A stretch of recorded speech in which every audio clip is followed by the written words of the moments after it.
Hi everyone, I'm Claudia, aka C. Welcome to C's Travel Diaries, where we talk about multiple topics from travel to whatever rocks our boat, basically. But I do like reading books, anime, and what else? Watching reality TV. So sometimes you might get reaction videos. Sometimes I might just talk about, hey, what's going on with me this month, and sometimes like today we will be talking about travel tips. And for today's topic or today's country, we are going to be talking about Vanuatu. If you've heard about Vanuatu, great for you, but I know most people haven't heard about Vanuatu.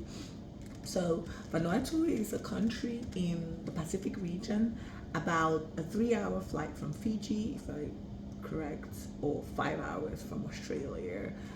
It's cheaper for you to travel to the Pacific region and try to get your flight from there. But if you're traveling from the US, except if you're balling like that, the flights might be a bit too expensive. If you're working on a budget, which is really my target population, traveling on a budget, I recommend that first you get your flight into Australia and then you book your flight from Australia to Vanuatu. It might be cheaper, it might be more expensive.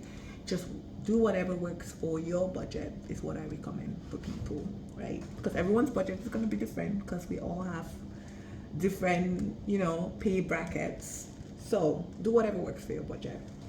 Now, why did I want to go to Vanuatu? First of all, how did I hear about this country? I had a friend who was in the Peace Corps, and one of the places that she told me was available for her to go to was Vanuatu. But one of the big things that was, put out by people in the Peace Corps was that you'll basically be very restricted in terms of network and a lot of other things. So she had it as one of her options, but she wasn't really sure how to decide. And so that was how I heard about Vanuatu. And so I went and did some research. And I realized it's very, very similar to the country I grew up in, which, if you don't know, I grew up in Cameroon in Central Africa. Depends on the location. Some people consider Central Africa, some people consider it West Africa. So, whatever rocks your boat. I call it Central Africa. Sometimes I call it West Africa. But Vanuatu, Cameroon, very similar. And so I was like, you know what? I'm going to go visit. Why not? I was visiting Australia last year, so I thought, why not just make a pit stop? I mean, the flight was what, maybe like $200? And that's exactly what I did. But let's jump right into my tips. So I would say my first tip will be, if you're traveling, to make sure to plan your flight accordingly, right? So obviously, if you're someone who's into travel, you have heard about the little tip about when to buy your flights the right day, that way you get a cheaper flight deal. Or basically, if you're on your browser, you're buying your flight from your desktop, you want to make sure you're on a private browser. You guys might have heard the little tips, but if you haven't, drop a comment below. I might do another video just on that. But anyways, I also feel like if you share it too much, then it's not a tip anymore, because then the airlines work around that. So but drop a comment below if you want me to do a separate video on that. I'll go ahead and do that. But if you've heard the tips, then you know. So when you're planning your flight to Vanuatu, you want to make sure you plan accordingly. Okay? First off, flight. Find the perfect day. Fly in. Also, again, make sure you stay within your budget, right? But flying into Vanuatu, there are different islands in Vanuatu, multiple islands, a bunch of different islands, but they have 13 main islands. Efate is one of them, which is where the Port Vila airport is, which is one of the bigger, international, well, not bigger, but it's one of the international airports they have. And there's also an airport in, I believe it's Santos. So there are a bunch of other flights or airports that you can fly into, but I think these are the main ones that maybe will be cheaper. So Port Vila on Efate Island, and the one on Santo, what is it? Santo, Espirito Santo. And you also have Tana, but I think the Tana airport is very domestic. So when I was going to Vanuatu, one of the big things that I wanted to do was hike up Mount Yasur, which is an active volcano. But unfortunately that couldn't happen, which goes into my next tip, is before you go, you want to make sure that you plan, how do I put this? give yourself some time to visit. Do not visit Vanuatu on a very like rush time schedule, which is kind of what I did, and unfortunately a lot of things did not go as planned. You will think I have experience with travel, considering that I've traveled multiple countries over the past couple of years, international flights too, but nope, did a lot of rookie mistakes, which again, I feel like with travel, you will always like, it doesn't matter how much experience you have, there are always some mistakes that you just do that it's even like it's completely out of your control, right? So give yourself some time to adapt. You want to make sure that you plan accordingly, and you also want to make sure that you're calling airlines as much as possible. So taking a flight from Ifate to Tana, I thought I could buy my ticket online, and I learned the hard way, because literally I think the airport at the time, or the airlines, had like some domestic issues, so they didn't have any domestic flights like online that they were selling. So if you wanted to buy a domestic flight, you had to either email customer service or call them directly. When I tried calling, no one would answer the phone. I only got a response through email, and again, they had very limited hours. So because again, network connectivity issues and whatnot, but it was an interesting learning curve. And I ended up just deciding to go there, and then I thought I was just gonna get a flight on the day off or the day after, and it should be easy, right? Yeah, no, don't do that, because they only have flights for certain days going to certain islands. So luckily for me, they had posted the flight schedule on the website, so you could see like, oh, they only have one flight leaving on this day to Tana, and they only have one flight from Tana coming back. So if you miss that flight, you're gonna have to wait like maybe 2 days to fly out. A very interesting learning curve. As I said, I learned the hard way. I couldn't go to Tana, so I did not make it up to Mount Yesu. It was disappointing to say the least, but I did enjoy the rest of my trip, right? So I'll definitely say, just give yourself some time. If you're going over there, maybe give yourself 10 days or 2 weeks to just explore the region, or like a week even, I want to say. So you can plan accordingly, right?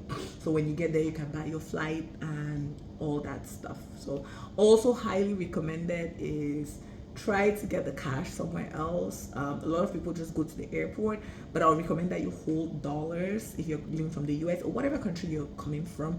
So don't go and try to use your card at the ATM. It does work, but a lot of times, like when I went there, the ATM had some issues. Luckily, I had cash on me. The ATM had some issues, and so people had to like, they were either stranded, or it was just like, oh, like, okay, once I get to my hotel, I'm gonna try to get cash in the ATM at the hotel, something like that. So I recommend that you just hold your dollars, and then when you get to the airport, they're actually like banks over there that you can change your money, and then you can change it to the local currency over there. Highly recommended that you try to do it with your bank before you leave, but again, the VATU currency, your bank might not have it available. So highly recommended that you just hold like dollars before you go there. And then, so that's one tip. So give yourself some time. As I said, the domestic flights there's a schedule online, but if you're not sure, again, just send the customer service an email and they'll get back to you. It might just be the next day they get back to you, because one, the time difference, two, whenever they have network, three, they're also very busy on the days they have flights, so they might not be able to respond to you immediately. So again, give yourself enough room. You really want to take your time and plan this trip.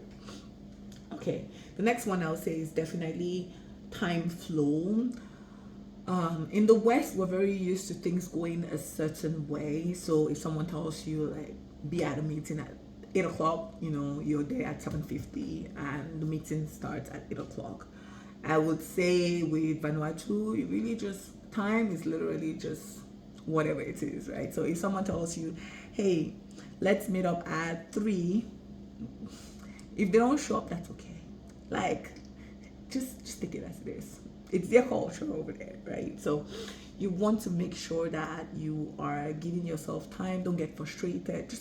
You have to adapt. It might be frustrating for you because, again, the cultural difference, right? But it's important that you understand that aspect of your culture and you just try to work with it, right? So you might have like planned to like leave at this time and you want to get to this location at this time. but things just don't happen the way they are, right? So you want to adapt to that way of traveling, like just slow travel. And they have taxis. They also have like this communal buses, which is literally the cheapest way to travel in the country.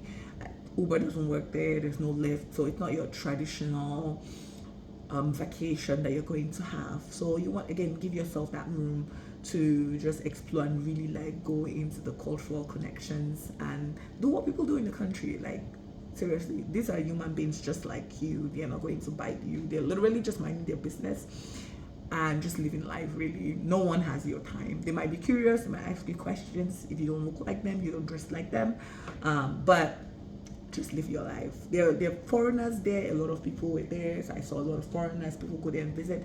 I saw a lot of foreigners actually like living there. They have businesses and stuff like that. So again, just be chill. Take a while to adapt, but try to just let the frustration roll over you. It might take a while, but once you get into it, you're just like, it is what it is. Another tip I would say is definitely hotels versus homestays, right? So in Efate itself, so Port Villa, I was able to like find a hotel, like a guest house, and stay. The place I stayed in was really, really pretty. I found it on Expedia, and it was a pretty decent price. So again, you can use websites like that. You can get a good hotel if you want, like foreigner friendly. I didn't want to do that, and so I got a guest house which was run by locals but owned by someone who was not from the country but has lived there for a while.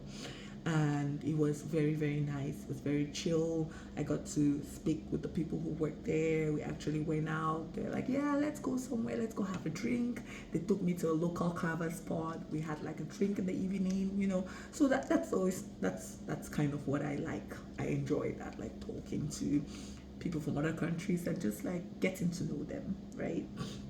So hotel versus homestay, I think it just depends on you. Now, when I was planning on going to to Tana Island, I actually wanted to get a homestay on Airbnb because I'd done a homestay in Fiji and I really, really enjoyed it. So I was planning on getting a homestay on Tana and then hike the mountain and back. But again, my flight just didn't work out. I didn't end up booking a homestay. It was just a disaster altogether. But again, you want to research. You want to make sure like things meet your standards. It might not be what you want, so if you don't want that, that's fine. But this is what people are offering. Like people are offering like you can come into their homes and stay. So just be respectful of the local culture and understand that it's okay to be different. Respect that about other people. It might not be something you agree with, but respect it about other people, right? And so one last tip before we close out, because this video is a little bit longer than what I would have liked, but activities. I would say when you get there, really, as I said earlier, adapt. But a lot of activities you can't really book online, except if you decide that you want to do one of those tours where they hit different places in one day and then comes for lunch and everything like that. But I would say the easier way would be just to go and rent a car with a driver. They're actually like people at the airport, and you can agree with whoever. So if you get a cab from the airport to go to your hotel, they will actually try to sell you and be like, yeah, because the island is, you can literally drive the island in 3 hours, the whole island. And I'm talking about Efate, right? You can drive the island in 3 hours. So a lot of these taxi cab drivers will try to, make a deal that way they can make some money and whatnot. I would say hire someone, pay them well so that you have them for the whole day, because they're also some of them would try to make money off of you, rush your day, and then go out and get like passengers so that they can make more money, right? So either you rent a car and drive the island yourself. Like I think it's pretty doable for a stranger to drive. Or you can hire a cab driver with your car. Make sure you agree that you guys are doing this, and you have the driver from this time to this time. They give you a charge, you agree on the amount, and you actually pay them. Don't try to haggle, pay them what's what. Don't try to get something that's too cheap. So if not, you're going to get exactly what you're getting, right? They'll rush you around the island, drop you off, and head on to the next destination, right? I'm not sure about Santo, but there are a lot of people visit Santo, and so they can share their experiences about that. Just go ahead and search on YouTube and other videos and stuff. But yeah, so those are my little tips I can think about. As I said, just go with the flow. Try to adapt. Let frustrations wash off you. Plan your flights if you can. If you can't, that's okay. Give yourself room, wiggle room. That way, if you miss a flight on one day, you can always catch a flight on another day. Don't also plan too much because things might get cancelled. For activities, just go with the flow. Again, if you decide you want to drive around the island, it's pretty easy. And then when you stop at these locations, you just have to pay at the beginning and then to get in. And it's also one other tip with the activities. You cannot go somewhere and say, oh, like, I don't want to use it, I just want to take pictures, and think you're going to have it for free, right? Because they have to make money somehow. So if you go and you're just taking pictures and you're not giving any money, it's not fair. So usually they'll ask you for like 1,000 Vanuatu. And if you're actually going to go like the entrance fee and use it, then it's like 1,500. So if you're trying to take pictures and stuff, they're still going to charge you. So just plan ahead for that. If you're like, oh, I don't want to go to this place and take pictures, you might not end up like actually going in because they're still going to charge you money for that. So just something to take note of. All right. Okay, so that's all I have for you guys. Drop any questions, comments that you might have below. If you don't and you like this video and you want to see more, don't forget to like, follow, and subscribe. I'm gonna try to make more videos like this about different places I've been to and just talk about my experiences. I feel like sometimes doing an Instagram reel or it's not enough, and sometimes I do miss like taking the actual footage and videos of these places, but I remember my experiences. So me sharing a video like this actually makes it easier on me, and then you guys can get like information. I'm totally down with you guys dropping comments. I'll always try to respond as quickly as possible. So anyways, I hope you guys enjoyed this video. Again, I am Ceestraveldiary on all platforms. So this is Facebook, Instagram, TikTok, and you're on YouTube. So feel free to share, like, save, whatever works for you, and I'll catch you in the next video. Bye.